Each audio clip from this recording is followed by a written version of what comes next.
रक्षा किसी भी देश को आंतरिक और बाहरी खतरों से बचाने में महत्वपूर्ण भूमिका निभाती है, जिससे यह एक आवश्यक संस्था बन जाती है। एक विकासशील अर्थव्यवस्था के रूप में भारत आत्मनिर्भर और आधुनिक बनने के लिए अपनी रक्षा क्षमताओं को उन्नत करने के महत्व को पहचानता है। खासकर पड़ोसी देशों से खतरों का मुकाबला करने में भारत के रक्षा क्षेत्र में स्टॉक की कीमतों में उल्लेखनीय वृद्धि देखी गई है। इस दिशा में सिर्फ एक वित्त वर्ष में 32.5 का उछाल आया है। इस सफलता की कहानी को अंजाम तक पहुंचाने में करीब 50 भारतीय कंपनियों ने अहम योगदान दिया है। तो अब डिफेंस एक्सपोर्ट मार्केट का जो डेटा निकल कर आया है, उसे देखकर डिफेंस मैन्युफैक्चरिंग कंट्रीज जर्मनी, रूस और फ्रांस, यहां तक कि अमेरिका भी सोचने पर मजबूर हो चला है कि जो भारत 2 साल पहले के मामले में दूसरे देशों पर डिपेंड था, वहीं भारत अब इतनी तेजी के साथ डिफेंस एक्सपोर्ट के इतने बड़े मार्केट पर कैसे कब्जा कर सकता है। यही नहीं, इसके अलावा हाल ही में जो दक्षिण अमेरिका के एक देश कुआना की तरफ से हेल यानी कि हिंदुस्तान एरोनॉटिक्स लिमिटेड एयरक्राफ्ट बनाने का ऑर्डर रिसीव हुआ था, उसमें से 2 एयरक्राफ्ट को 1 महीने के भीतर मैन्युफैक्चरर करके भारत की तरफ से डिलीवर किया जा चुका है। और दोस्तों, भारत की इसी सफलता को देखते हुए यूरोपियन कंट्रीज भारत की ओर अपने हाथ तेजी से बढ़ा रहे हैं। वीडियो में आगे बढ़े उससे पहले अगर आप भी अपने इस देश से प्यार करते हैं तो वीडियो को लाइक करके कमेंट में जय हिंद जरूर लिखें। दोस्तों, सबसे पहले आपको बताते हैं जो चीजें भारत से निर्यात हो रही हैं, इनमें शामिल हैं Dornier 228 aircraft, 155 mm ATAGS BrahMos missile, Akash missile system radar, simulators, बारूदी सुरंगों से बचाने वाली गाड़ियां, बख्तरबंद गाड़ियां, पिनाका रॉकेट और लॉन्चर्स, हथियार, थर्मल इमेजर, बॉडी आर्मर। इसके अलावा एवियोनिक्स और कई छोटे मोटे हथियार और उपकरण डिपार्टमेंट ऑफ मिलिट्री अफेयर्स की 5वीं पॉजिटिव इंडियनाइजेशन लिस्ट में 98 ऐसी वस्तुओं का जिक्र किया गया है जो एक्सपोर्ट हो रही हैं। इसमें HCS sensor, weapon and ammunition भी शामिल हैं। ये सभी पूरी तरह से देश में बन रही हैं। पहले PIL की सूची में 411 मिलिट्री उत्पाद थे, लेकिन बाद में ये बढ़कर 4600 हो गया। आपको बता दें कि इन एयरक्राफ्ट के इंजन जर्मनी के द्वारा डेवलप किए जा रहे। इनमें पावरफुल इंजन का इस्तेमाल किया जाता है। हालांकि भारत की कंपनियां ज्यादातर इंजन खुद डेवलप कर रही हैं ताकि सेल्फ इंडिपेंडेंसी को और भी ज्यादा बढ़ाया जा सके। इसके अलावा हाल ही में डिफेंस इक्विपमेंट का एक डाटा जारी किया गया, जिसके मुताबिक फाइनेंशियल ईयर 2023 और 24 में लगभग 22,000 करोड़ रुपए डिफेंस इक्विपमेंट और हथियारों को हमने दूसरे देशों में एक्सपोर्ट किया है, जहां पिछले साल की अपेक्षा इस साल भारत डिफेंस एक्सपोर्ट में 32.5% की बढ़ोतरी हुई है। और भारत के डिफेंस एक्सपोर्ट के इसी डाटा को देखकर जर्मनी, रूस और अमेरिका जैसे देश सोचने पर मजबूर हो चले हैं कि जो भारत पिछले कुछ सालों से डिफेंस इक्विपमेंट के लिए दूसरे देशों का मुंह ताक रहा था, वो डिफेंस एक्सपोर्ट के मामले में आखिर इतनी तेजी से दूसरे देश के मार्केट पर कब्जा कैसे कर सकता है। और 1 अप्रैल को Indian defence minister Rajnath Singh ने एक्स पर पोस्ट के माध्यम से बताया कि इंडिया ने डिफेंस एक्सपोर्ट के मामले में एक नई कामयाबी हासिल की है और इस बार 21,000 करोड़ रुपए को क्रॉस कर चुका है। और उन्होंने अपने ट्वीट में यह भी बताया कि इतिहास में पहली बार ऐसा हुआ है जब इंडियन डिफेंस एक्सपोर्ट ने 21,000 करोड़ रुपए के टारगेट को अचीव किया है। दोस्तों, भारत की डिफेंस मैन्युफैक्चरिंग कंपनियों ने अपने प्रोडक्ट की क्वालिटी की वजह से जिस तरह से पहचान बनाई है, उससे भारत को डिफेंस इक्विपमेंट, मिसाइल्स और खतरनाक और हथियार बनाने का कॉन्ट्रैक्ट दुनिया के कई देशों से रिसीव हो रहा है, जिससे भारत के डिफेंस एक्सपोर्ट में तेजी के साथ बढ़ोतरी देखने को मिल रही है।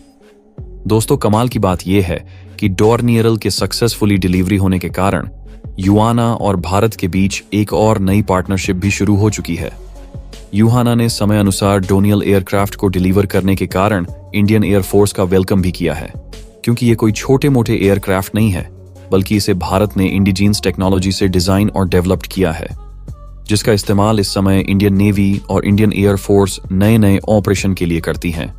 इनकी कैपेसिटी ज्यादा होने के कारण इनके माध्यम से ऑन व्हीकल और छोटे मोटे हथियारों को एक जगह से दूसरी जगह तक आसानी से ले जाया जा सकता है। हालांकि इस समय भारत में इसका ज्यादा इस्तेमाल रेस्क्यू ऑपरेशन के लिए इंडियन नेवी करती है, लेकिन भारत के द्वारा डेवलप किया गया यह डोनियल एयरक्राफ्ट इतना ज्यादा पावरफुल है कि यह लंबे समय तक पहाड़ी इलाकों में सप्लाई करता रहेगा। और पिछले साल 2023 में इस एयरक्राफ्ट की टेक्नोलॉजी भारत ने श्रीलंका को भी ट्रांसफर की थी, ताकि श्रीलंका में हम इसके रिपेयरिंग और मेंटेनेंस करवा सके और साथ ही श्रीलंका भी अपने मिलिट्री पावर को बढ़ा सके। श्रीलंका और भारत के रिलेशनशिप इस समय अच्छे हैं, तो ऐसे में जरूरत पड़ने पर श्रीलंका भी भारत की मदद कर सकेगा। केवल डिफेंस ही नहीं बल्कि इसके अलावा ओवरऑल एक्सपोर्ट को देखा जाए तो भी भारत तेजी के साथ दूसरे देशों की मार्केट पर कब्जा कर रहा है। और भारत के हिंदुस्तान एरोनॉटिक्स लिमिटेड को फाइनेंशियल ईयर 2000 से 24 में इतनी ज्यादा प्रोजेक्ट मिले हैं जितने आज से पहले कभी नहीं मिले थे। और इस समय देखा जाए तो हिंदुस्तान एरोनॉटिक्स लिमिटेड इंडिया में लगभग 16 यूनिट प्रोडक्शन मौजूद है और ये कंपनी बढ़ती डिमांड के अनुसार अपने प्रोडक्शन को बढ़ाती जा रही है, जिससे ओवरऑल भारत के अलावा दूसरे देशों के भी कॉन्ट्रैक्ट इस कंपनी को मिल रहे हैं। हालांकि केवल डिफेंस एक्सपोर्ट ही नहीं बल्कि इसके अलावा हाल ही में एक खबर सामने निकल कर आई है कि भारत मैन्युफैक्चरिंग के मामले में चीन और वियतनाम का ऑल्टरनेटिव कंट्री बनने की और तेजी से आगे बढ़ रहा है। वैसे देखा जाए तो इसके बाद भारत एशिया का टॉप मैन्युफैक्चरिंग वाला देश बन पाएगा, लेकिन उसके लिए लोअर टैक्स को इम्प्रूव करने की काफी ज्यादा जरूरत है और भारत को टॉप मैन्युफैक्चरिंग कंपनी और एक्सपोर्ट वाला देश बनने में उतनी भी ज्यादा दिक्कत नहीं आने वाली, क्योंकि इस समय अमेरिका और कई मिडिल ईस्ट देशों से चीन की कंपनियों को बाहर निकाला जा चुका है। और भारत ने जिन देशों के साथ FDA यानी कि फ्री ट्रेड एग्रीमेंट साइन किया है उसका फायदा अब मिल रहा है, जब इन देशों में इंडियन प्रोडक्ट की डिमांड बढ़ रही है, क्योंकि इन देशों में इंडियन प्रोडक्ट को एक्सपोर्ट करने के लिए इनकी मार्केट ट्रेड एक्सेस मिला हुआ है।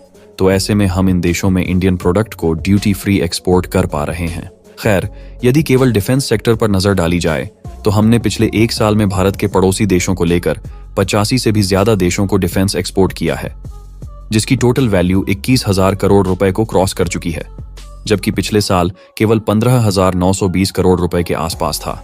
यानी कि एक साल में लगभग 32.5% की ग्रोथ देखने को मिली है। और ये जर्मनी, रूस, फ्रांस और अमेरिका के लिए चिंता का विषय इसलिए है क्योंकि अभी तक जिन देश में ये डिफेंस का एक्सपोर्ट करते थे अब उन्हें भारत तेजी के साथ रिप्लेस कर रहा है, क्योंकि इंडियन डिफेंस इक्विपमेंट थोड़े महंगे जरूर है लेकिन इनकी क्वालिटी को देख ज्यादातर देश भारत इक्विपमेंट और वेपन्स को पसंद कर रहे हैं, जिसमें से एक कॉन्ट्रैक्ट $155 मिलियन का भारत की कल्याणी ग्रुप को सौंपा गया था।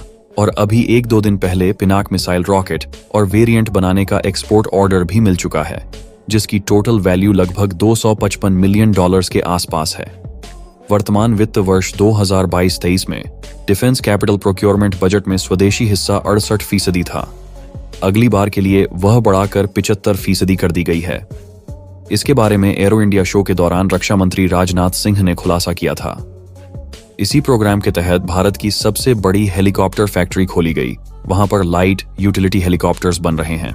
प्रधानमंत्री नरेंद्र मोदी ने नवंबर में तेजस ट्विन सीटर फाइटर जेट उड़ान भरी। ये पहली बार था जब देश के प्रधानमंत्री ने किसी फाइटर जेट में उड़ान भरी थी। इसके बाद पीएम मोदी तेजस के प्रोडक्शन फैसिलिटी में भी गए, वहां पर इसके बनने की प्रक्रिया भी देखी। इसके अलावा भारतीय वायुसेना के नए ट्रांसपोर्ट विमान C-295 को शामिल किया गया। इस पर आपकी क्या राय है, हमें कमेंट बॉक्स में जरूर बताएं। साथ ही वीडियो पसंद आई हो तो लाइक करें, शेयर करें और चैनल पर नए हैं तो चैनल को सब्सक्राइब करके बेल आइकन को प्रेस करना ना भूलें।